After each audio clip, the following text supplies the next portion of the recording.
I received no invite to my sister's Malibu nuptials, the same nuptials I helped finance. Her email declared, if your kids wish to join, they can watch via the Google Earth display, huh? So I calmly replied, indeed. Savor your important day.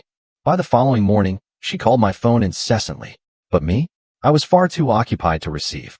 You ever poured your heart, your time, and a ridiculous amount of money in a helping family, only to have them tell you and your kids you're not good enough? I did. And the twist? They asked if my children could watch their glamorous, exclusive wedding through a Google Earth window. Seriously, a Google Earth window. LOL. So who am I? I'm Ethan, 37, dad to Noah, who's 9, and Lily, 6. I'm the classic older sibling type, you know? The one who gives rides, the can you look at my Wi-Fi guy. I run a warehouse, which means I label everything. And yeah, I carry a tiny notebook. My friends used to tease me about it, until they needed a phone charger. Then, boom, I'd pull one from page 3 of that little book. I'm not a big drinker. I always overtip. And I pick up the phone on the second ring, unless it's family drama. Then, honestly, I'll text back from a meeting and go fold laundry. That's just me. Then there's my sister, Paige. She's 29. And honestly, she just sparkles by default. In our family, she's always been the vision, the moment. The kind of girl who turns heads even at the DMV. My mom, bless her, talks about Paige like she's some force of nature, completely beyond her control. Paige works in events. And let me tell you, that means everything from building insane flower walls to scoring comp tickets, then taking selfies with the person who actually got the comp tickets. She just knows how to charm a room into giving her whatever she wants. Me? I know how to stack boxes until that same room actually functions. We grew up in Bakersfield. The running joke? He got the sensible gene, she got the sunshine. It was kinda true. Our dad left when I was 12, Paige was only 4. So, yeah, I learned to be useful pretty early. I packed lunches. I fixed leaky sinks with nothing but YouTube and a prayer. I stepped into every silence my mom couldn't fill. I learned that being dependable gets you a thank you, and also gets you asked again and again. Now, I live in a rental, half a block from a park. Got my secondhand grill, a jar of lost screws, and a fridge calendar that basically runs our lives like a tiny, gentle dictator. Sundays, I make waffles. Mondays, budgets. Tuesdays, I'm grilling my kids about spelling lists and who said what at recess. It's not glamorous, no? But when Noah and Lily are sleeping soundly, completely heavy with sleep, I feel like I've won the whole damn lottery. Then, 2 months ago, my phone rang. It was Paige. I'm getting married, she said. And then, we're doing Malibu. She didn't just say Malibu. She said it like it was a verb, you know? Like it was a whole experience. I just managed it, congratulations. In my head, I pictured rows of chairs, a fancy breeze making everyone shiver, but pretend it was just chic. She promised it would be intimate. Called the venue iconic. And then, the kicker. I need your help. Just the boring stuff. You're good at boring. Ouch, right? But I just nodded. We talked tents, rain plans, shuttle quotes. I nodded a lot. I Venmoed deposits when vendors only took one card, my card. I told myself, this is family. I told myself, of course, she'll want Noah and Lily there. I told myself we'd sit in the back, clapping obnoxiously, like some wholesome YouTube family. I really did. Last week, after I'd sent the final itemized spreadsheet and a check that made my stomach clench, Paige just went quiet. I figured, bridal fog, right? But then, late Wednesday, an email popped up. Subject, quick wedding update. It wasn't a friendly note. It was a brick wall. It said, hey, quick thing. We're keeping the ceremony super curated. No kids, no plus ones, just core energy. I'm still obsessed with you. Obviously, if your kids want to be part of it, they can watch through the Google Earth window. LOL. You get it? Love you. I read it twice. My brain, honestly, just refused to process those words. Curated. No kids. Google Earth window. My children, who absolutely adore her, who call her Aunt P, who'd been practicing saying Malibu in the car, were just a punchline. A cruel joke in a sentence. I stared at that glowing screen, and it felt like a harsh fluorescent light burning right into my eyes. Then Noah padded into the kitchen, in his socks, hair all flat on one side. Is Aunt P excited? He asked, his voice soft with anticipation. She's planning, I managed. He nodded, serious, like a grown man. Do we need new shoes? I swear, I smiled with gritted teeth. I walked to the sink and washed a cup that wasn't even dirty. I didn't reply to her email. Not yet. I put my phone face down on the counter and just made grilled cheese. Later, at bedtime, Lily asked if flower girls get to keep the petals. Always, I said. I tucked her in, then lay awake, staring at the ceiling. The house was quiet, just making its normal settling sounds. But that word, curated, just kept walking around inside my skull like it owned the place. At midnight, I finally wrote back. 10 words. That's all. Sure. Enjoy your big day. We'll celebrate from here. I hit send.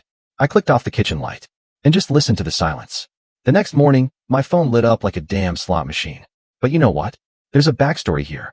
And it's not subtle. It's a whole life of receipts, of birthdays, of he'll understand. I was literally trained for this role from an early age. When Dad left, Mom told me, we're a team. What she really meant was, I'd patch all the holes and Paige would be protected from every single draft. As a teenager, I learned to be useful so intensely, it just became my entire personality. I drove Paige everywhere, theater practice, hair appointments, dropping friends off 30 minutes in the wrong direction. When the car windshield cracked, I just told Mom, don't worry. And I put it on a credit card, one with a limit I absolutely should not have had. When Paige got a shiny new MacBook for school, the family group chat exploded with confetti emojis. When I got a used toolbox, crickets. Nobody asked for a picture. Do I resent it? I'm trying to be really honest with you here. It's not resentment. It's recognition. It was unequal. On purpose. And it was always wrapped up in, oh, she's still figuring it out. There were 100 small humiliations, little cuts you just learned to swallow like bad vitamins. At my college graduation, Mom took photos of Paige posing artsy with the chairs. She totally forgot I was still standing there, in my cap and gown. At Christmas, my kids got socks with snowmen. Paige. She got a weekend in Tulum. Different categories. Mom would say, all cheerful. When I dared to bring it up, I was bitter. You have the kids, Mom would always say, as if children are some kind of trophy you win, instead of two actual human beings who need bedtime stories and, orthodontists. Money though? Money is the real bone in my throat. I earn it. Oh yeah, I earn it. I budget like my life depends on it. I can tell you what a gallon of milk costs at 3 different stores, down to the cent. But life? It's been a constant relay race of one-time emergencies. Last year, my warehouse cut hours, my brakes vanished. Same exact week, Paige called, completely distraught, about a security deposit that got complicated. I sent her $900. She sent a heart emoji back, vowing to repay me when her brand deal hit. That brand deal turned out to be pictures with a drink that changed color when you stirred it. The repayment? It never appeared. When Paige got engaged, it wasn't a shock. Paige doesn't just dream, she monologues. Her fiancé, Tyler? He's nice, but in a way that feels, also curated.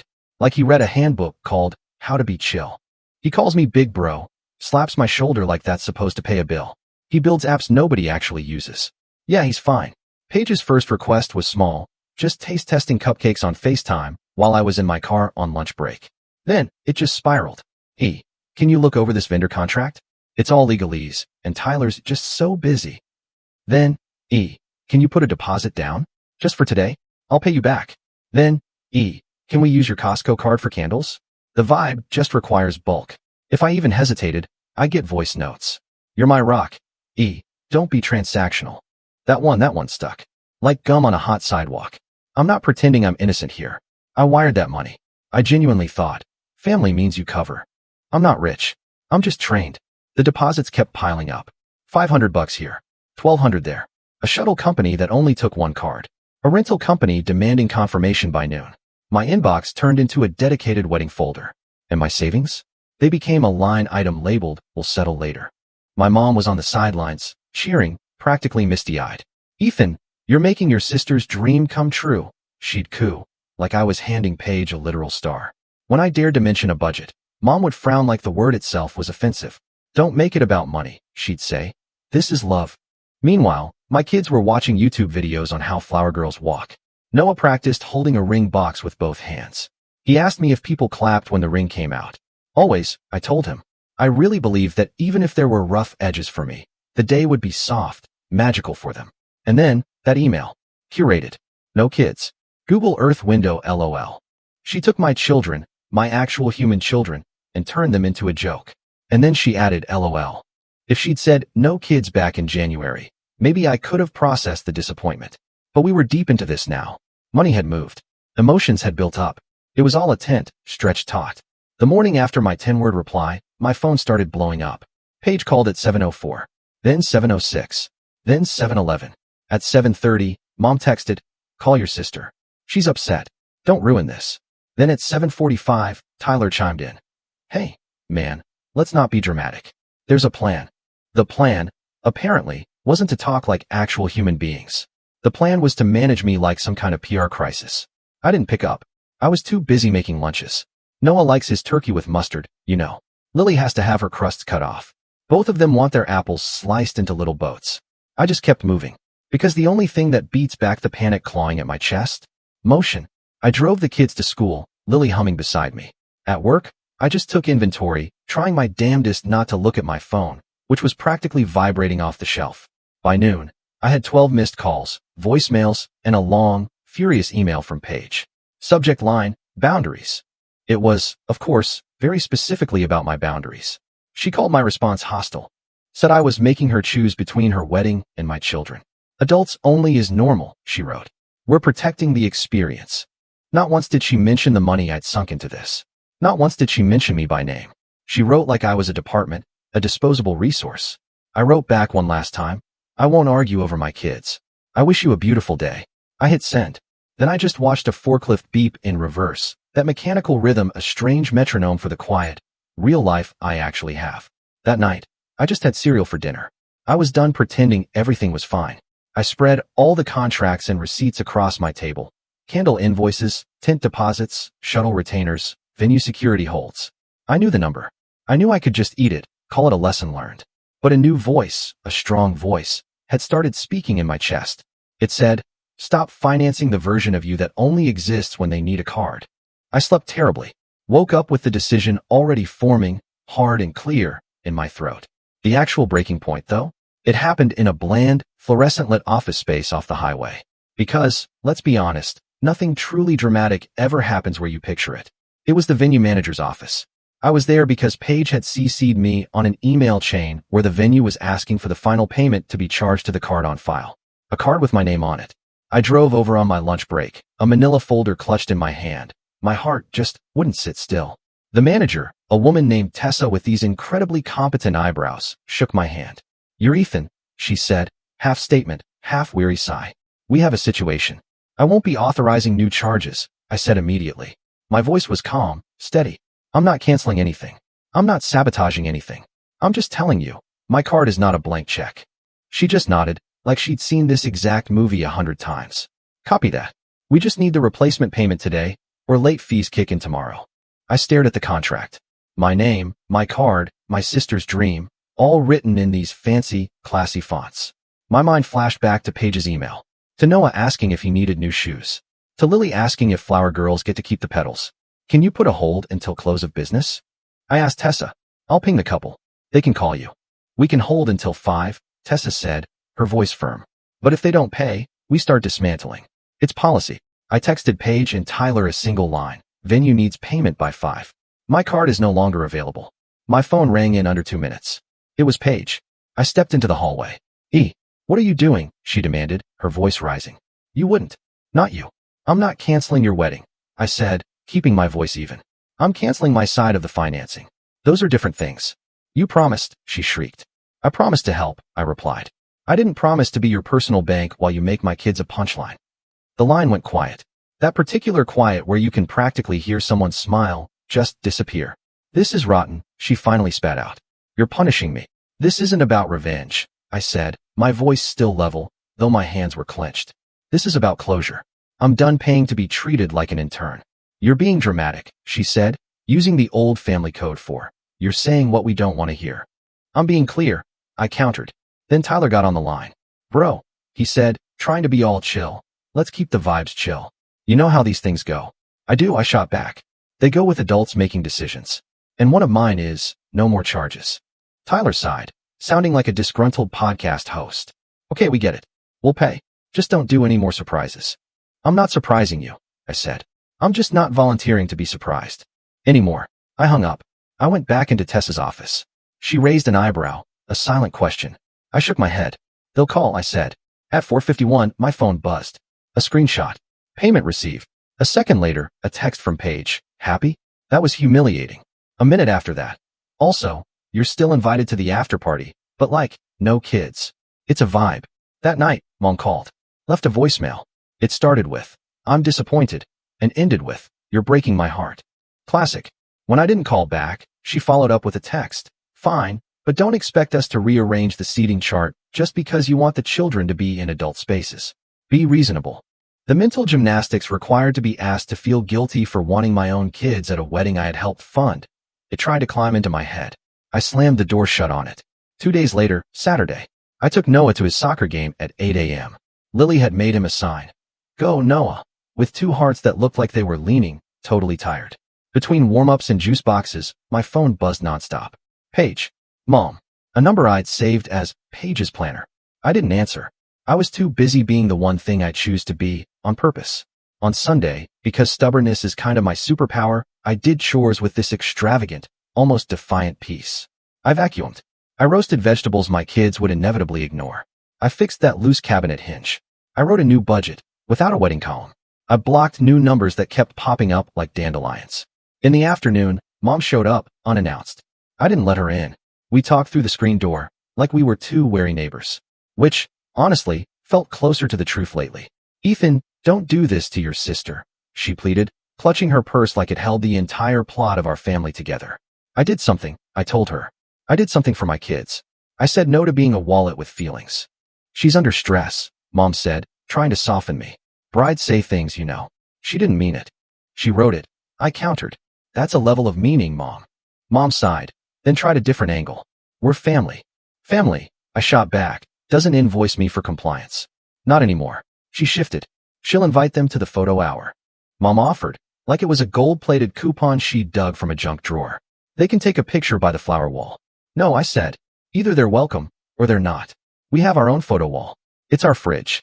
Mom stared at me like I'd just started speaking Martian. So you're not coming? She asked, her voice small. I sent my answer. I told her. This is childish. This is a boundary, I said. And the word? It came out clean. Solid. It's new for me. I get that. She left with a parting shot, aimed right for the heart. I hope you can live with yourself. I watched Noah teach Lily how to tie her shoe on the doormat. I can, I whispered to the empty room. Monday morning. Paige called at 7:02, then 7:04, then 7:07. I silenced my phone and just poured milk. At 7:20, another email, subject line screaming in all caps, final notice. It read like a legal threat, but it was all about my attitude. The last line, if you're going to act like this, don't bother coming. I looked up from the screen, and my kids, quietly eating their cereal. Great news, guys, I said. We've got a free Saturday. The days leading up to the wedding were like this live-action group project, and I had officially opted out. The phone kept trying to rope me back in. Paige's planner called. Confirm your responsibilities for welcome bags. I replied, I have none. Tyler texted a screenshot of a DJ spreadsheet I'd made weeks ago. Can you send this to the DJ? I forwarded it with a single line, per your request weeks ago. He actually sent back a thumbs up emoji and you're a lifesaver, which, frankly, was hilarious because I was not doing that anymore. Mom, bless her heart, oscillated between guilt and gospel. This family has sacrificed so much, she'd write, like it was a sermon. You aren't the only one with children. Except Paige's children were Pinterest boards. We don't keep score, she wrote. Which, let's be real, is something only the scorer ever says. I finally built a filter in my email, titled Noise. It worked too well. The quiet almost made me cry. On Wednesday, Noah asked, Are we going to Malibu? I crouched down, getting eye level with him. No, buddy, I said. Aunt P's wedding is adults only. He mulled it over. So we don't count. I felt something in my chest bend. A painful, familiar ache. We count here, I told him, holding his gaze. We'll make our own day. And we did. We planned it like a heist. Saturday would be waffles, a scavenger hunt at the park, a movie fort in the living room. Lily wanted glitter. Noah wanted nachos. And I just wanted to stop checking my phone every 5 minutes. All 3 wishes made it onto the list. Friday night. Paige posted a story from a Malibu balcony. The ocean looked ridiculously expensive. The caption, tomorrow. I watched it in the dark, feeling like I was peeking through a fence.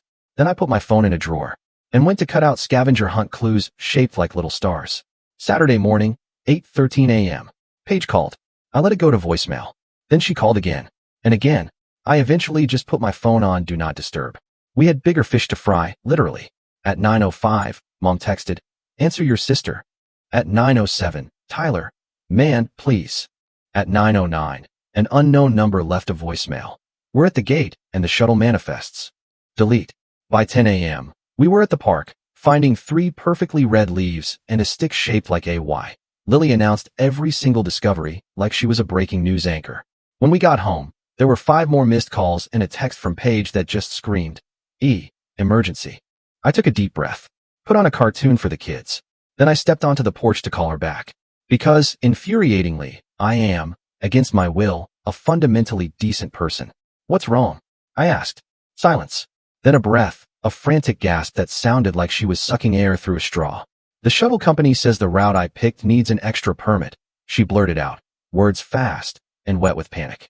They're threatening to cancel. The city is being, so bureaucratic. She inhaled sharply. I know you know how to fix things, Can you just call them? Or come down, please? You're so good at this. I looked. Through the window. Noah was teaching Lily how to make a fort roof with 2 chairs and a blanket. My kids. They have real lives. Lives that definitely don't include Malibu. I remembered Paige's email. Google Earth window. LOL. I remembered the line I had promised myself I would keep. I'm home with my kids, I said, my voice steady solid. I'm not your emergency contact. You're punishing me, she immediately shrieked. I'm protecting me, I countered. And them. Don't do this, she snapped, her voice sharpening. Don't be petty. This is my wedding. You chose not to invite my kids, I reminded her. You told me they could watch from the Google Earth window. You made a joke of us. I won't pretend to be staffed now. So, you're okay with the shuttles not running? She asked, dangerously calm now, a chilling edge to her tone. I'm okay with you dealing with the consequences of your choices, I said. You're an adult. Hire someone. Ask the planner.